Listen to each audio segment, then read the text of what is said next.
जय मां अम्बे। गुप्त नवरात्रियों में 10 महाविद्याओं की पूजा का विशेष महत्व बताया गया है।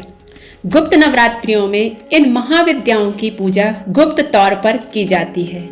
गृहस्थ भी इन पूजाओं को कर सकते हैं और तांत्रिक विधि से भी यह पूजाएं की जाती हैं। 10 महाविद्याओं में से देवी भुवनेश्वरी को चौथे स्थान पर पूजा जाता है। अपने नाम के अनुरूप ही ये पूरे तीनों लोकों की स्वामिनी है। प्रकृति से संबंधित होने के कारण देवी की तुलना मूल प्रकृति से भी की जाती है। आद्य शक्ति भुवनेश्वरी स्वरूप में भगवान शिव के समस्त लीला विलास की सहचरी हैं। आज आपके लिए मां भुवनेश्वरी की पौराणिक कथा सुनाने जा रही हूँ। एक बार मधुकैटभ नामक महादैत्यों ने पृथ्वी पर हाहाकार मचा रखा था। तब सभी देव मिलकर भगवान विष्णु के पास गए और उनको अपनी निद्रा का त्याग करने के लिए प्रार्थना करने लगे ताकि वे जल्दी से उठकर मधु और कैटभ को मारकर उनकी रक्षा करें। भगवान विष्णु ने निद्रा का त्याग किया तथा जागृत हुए और उन्होंने 5000 वर्षों तक मधुकैटभ से युद्ध किया। बहुत अधिक समय तक युद्ध करते हुए भगवान विष्णु थक गए और वे अकेले ही युद्ध कर रहे थे। अतः उन्होंने अपने अंतःकरण की शक्तियां योग माया आद्य शक्ति से सहायता के लिए प्रार्थना की। तब देवी ने उन्हें आश्वासन दिया कि वे उन दोनों दैत्यों को अपनी माया से मोहित कर देंगी। योग माया आद्य शक्ति की माया से मोहित होकर दैत्य भाई भगवान विष्णु से कहने लगे कि हमारा वध ऐसे स्थान पर करो जहां ना ही जल हो ना ही स्थल हो। भगवान विष्णु ने दोनों दैत्यों को अपनी जंघा पर रखकर अपने चक्र से उनके मस्तक को देह से अलग कर दिया। इस प्रकार उन्होंने मधु और कैटभ का वध किया, परंतु वे केवल निमित्त मात्र ही थे।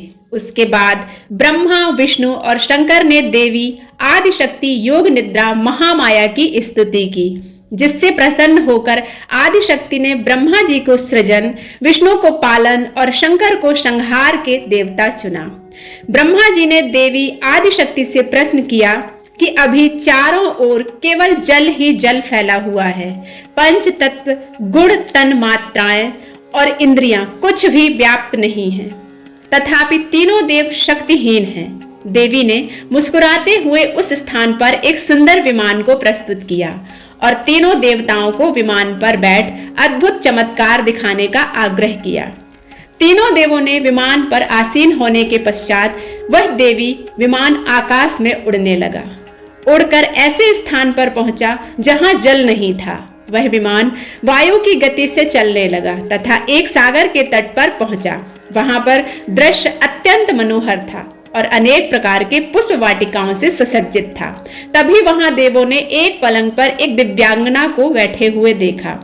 देवी ने रक्त पुष्पों की माला और रक्तांबर धारण किया हुआ था। वरपास अंकुश अभय मुद्रा धारण किए हुए देवी भुवनेश्वरी त्रिदेवों को सन्मुख दृष्टि गोचर हुई। सहस्त्रों उदित सूर्य के प्रकाश के समान कांतिमय थी। ये सब देखने के बाद भगवान विष्णु ने अपने अनुभव से शंकर और ब्रह्मा जी से कहा कि ये साक्षात देवी जगदम्बा महामाया हैं और इसके साथ ही यह देवी हम तीनों और संपूर्ण चराचर जगत की कारण रूपा है। तीनों देव भगवती भुवनेश्वरी की स्तुति करने के निमित्त उनके चरणों के निकट गए। तीनों देवों ने देवी के चरण कमल के नख में संपूर्ण जगत को देखा। यह सब देखने के बाद त्रिदेव यह समझ गए कि देवी संपूर्ण ब्रह्मांड की जननी है। माता भुवनेश्वरी की पूजा करने से भक्तों के पुत्र प्राप्ति की कामना पूरी होती है। जिन भक्तों को संतान प्राप्ति की इच्छा है वे मुख्य रूप से माता रानी के इस रूप की पूजा करें। भुवनेश्वरी देवी की पूजा करने से भक्तों को आत्मिक ज्ञान व शांत चित्त का अनुभव होता है। मां भुवनेश्वरी हमें जीवन के पंच तत्वों का मूल समझाती हैं तथा ब्रह्मांड में हमारा क्या महत्व है इसके बारे में भी हमें जागृत करती हैं। माता भुवनेश्वरी के सूर्य के समान तेज होने के कारण हमारे अंदर भी उनकी पूजा करने से वही ऊर्जा का संचार होता है। उनकी पूजा करने से हम अपने शरीर के अंदर एक अद्भुत ऊर्जा का संचार महसूस करते हैं। माता भुवनेश्वरी को शाकंभरी व शताक्षी नाम से भी जाना जाता है। समस्त ब्रह्मांड की जननी होने के कारण इन्हें राज राजेश्वरी जगत जननी भी कहते हैं। इन्हें माता पार्वती का रूप भी माना जाता है। भाद्रपद माह के शुक्ल पक्ष की द्वादशी तिथि को मां भुवनेश्वरी जयंती मनाई जाती है। मां भुवनेश्वरी को 14 भुवन व तीनों लोकों की स्वामिनी माना जाता है, इसलिए जो इनकी शरण में जाता है वह अपने जीवन में धन धान्य यश कीर्ति मान सम्मान में वृद्धि प्राप्त करता है। इसलिए हम सभी को चाहिए कि मां भुवनेश्वरी की नित्य प्रति पूजा प्रार्थना करें। उनके बीज मंत्र ह्रीम का नियमित 108 बार जाप करें। ऐसा करने से हमारे जीवन के समस्त कार्य निर्विघ्नता के साथ सिद्ध होते हैं। अगर आपको यह वीडियो अच्छा लगता है तो आप इसे लाइक करें, शेयर करें और सब्सक्राइब करना बिल्कुल ना भूलें। मिलते हैं नेक्स्ट वीडियो में, तब तक के लिए जय मां अम्बे।